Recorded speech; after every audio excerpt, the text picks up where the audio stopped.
Yesterday I fitted a timing cover gasket to this because it was leaking in the corners. I'll put a link at the top. And today we're going to do the tensioning of the timing belt. Now, a lot of people just get a 1/2 inch bar on this and really tighten it up, thinking the tighter it is the better. Wrong. Wrong, wrong, wrong. What happens is when you over tighten it, you can do two things. You'll shorten the life of the belt, but you can actually bend this part of the housing with the injector pump on. It's not good. You know, and then you'll find no matter how many belts on you put tensioned up right, you'll find that the belt will ride forward and get chewed up in the pulleys. So what we're going to do is to do it properly, and you can do this at home. You don't need fancy gear.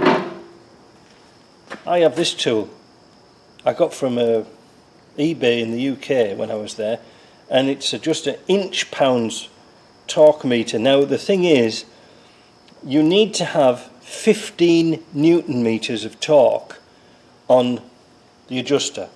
That's all, 15 Newton meters. It isn't much. It's 132 inch-pounds of torque, and that ain't much. And just to give you a description or an idea, I'm going to put this on, but first of all I'm going to show you another tool that you're more familiar with. You know, you've seen these, you can buy these cheap. This is another inch-pounds meter. These seem to be popular in North America, but I bet you in Europe you can get Newton meter ones exactly the same, because nobody knows what a Newton is. But anyway, so the thing is, if you use a large foot-pounds torque wrench like this, you won't get the scale. It'll be too fine. The needle will only move a little bit like this, and it's hard to see. Whereas this one, around about 130 is there, all right, or there, which way you're going to turn it. So you need the scale. So let's pop on. I've set this up. This is only a 3/8 drive, and it doesn't really matter, but you're going to be surprised of how little torque you need to set this up. So the red line is 132, and that's it. That is it. That's all you need. Not like this. See? Look at that. That got up to over 300 and what was that now? 325. That's what people usually set them up to. So what I'm going to do is I'm going to set it up initially to 132 inch-pounds, tighten up the bolt, and then turn the engine 2 or 3 times to set the belt. And then what we're going to do is something interesting today, because we like interesting stuff here. We're going to check if the timing pin here is how accurate it is, because it should be 156 millimeters lift on the injector pump here. I've got it slung off the forklift today so we can really see things a bit clearly. So let me do the belt first, and then we'll get on. And remember, always remember, we've got the timing pin in the back of the motor, so we don't want to turn it over with the pin in, which I have done before. So let's get on. Let's get this tensioned up. In fact, let's do it now. So that's onto there. Obviously my little red line's moved now, so I'm going to have to guess this. Oh, that's too much. There. Round about there, look. A little bit of tension. Let's slack that off. There. That's all it needs. That's all it's going to get. So what we need to do is tighten that up. And then we'll put a 15mm key in there and tighten that up. Now, that belt now is properly tensioned. That's how it should be. We're going to take the pin out now, and we're going to turn the engine a couple of times. And what we're going to do is we're going to take off these injector pipes here and put the pin in, put the dial gauge in, and we're going to have a look and see how accurate that pin actually is. You'll understand in a minute. So I've got the gauge in here, I'm going to turn it around a little bit so you can see it a little bit better. There we go. So that's onto 0. You can see that? I hope so. I'm going to put the timing pin. I've turned the engine round twice, so it's almost on its firing point, but not quite. I'm going to put the timing pin in. If I can get it in. There we go.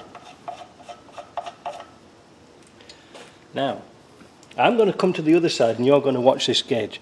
So, let's go here. The figure we're looking for is 156. 160 would be perfect. The thing is, I'm going to turn this engine so it goes in the same position as the pin. Alright, so when this pin clicks into place, that's on top dead center, and that's where we fitted our timing pin. Okay? So let's see. There she goes. That's 100. Oh dear me. 135. Let's see if the pin fits. Like a glove. So our timing's out a little bit. So even with the pin you can still be out a bit. That was interesting, wasn't it? So what we're going to do now, we're going to see if we can advance this pump a little bit and get it up to 160. So I've reset the timing again. I'm going to put it back up to top dead center again, so it should very shortly start to click into place. There we go, 135, 136. The pin is now in the hole, and that's 135 or 136, 136. So what I'm going to do is, just as a silly experiment, is I'm going to, whilst that is set up there and the bolts are sort of nipped up, I'm going to turn the injector pump and we're going to watch how much play is on that shaft. Not much, we've only got like 3 hundredths of a millimetre, is it tenths of a millimetre, hundredths of a millimetre, I can't tell. Well, we ain't got much. So what we're going to do, we're going to take the pin out, we're going to slacken off the bolts. I think I've only got it nipped onto one. Hold the key, undo the bolt. That one's off, that one's off. And what we're going to do is try and hit that magical figure. You see how easy it is to move? Look at this. You don't need much at all, look. So we're going to advance the pump till we get to, whoop-a-daisy. See, it doesn't need much at all. Whoops. 159 there. Bloody spanners everywhere. And we're going to nip that up. Okay, so we're going to nip that up now.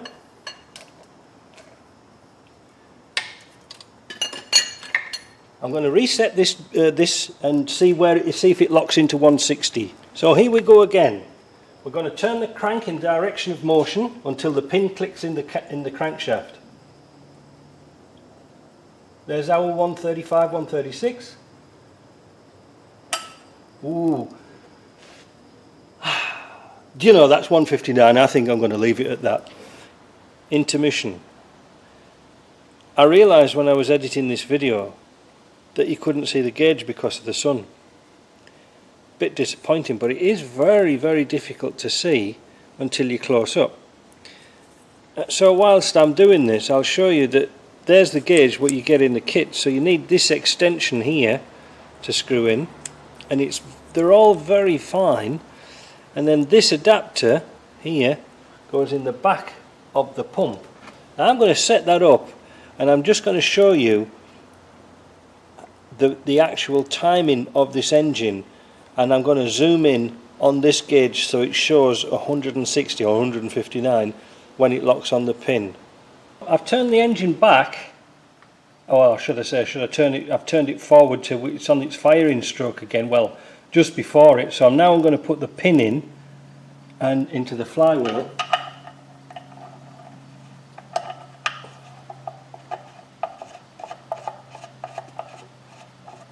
There.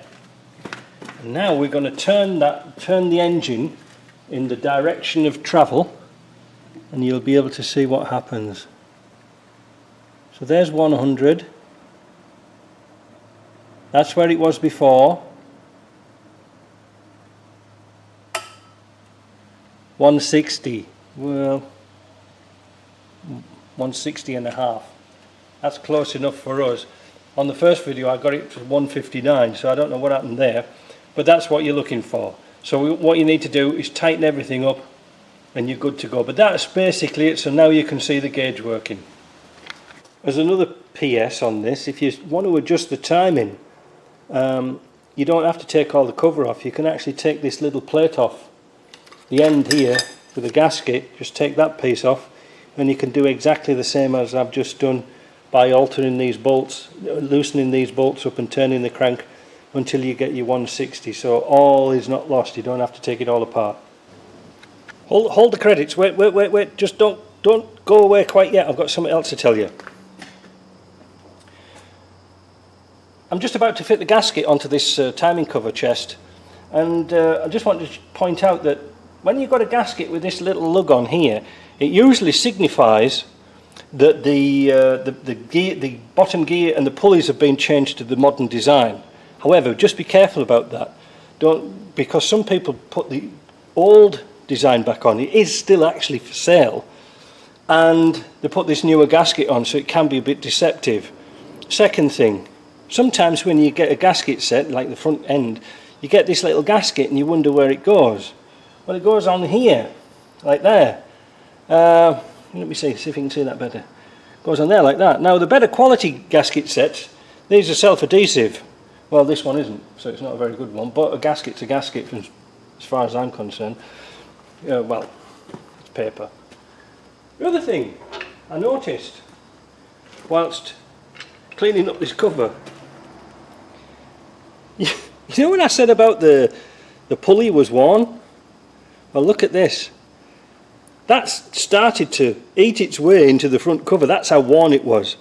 So, you know, all these things are little telltale signs that there was something not quite right, and we caught it right in time. So we are making Land Rovers better, and one at a time is all I can cope with at the moment. But there's a good few tips on this video. Hope you follow them and hope you liked it. And like and subscribe and make your Land Rover even better. Talk to you later.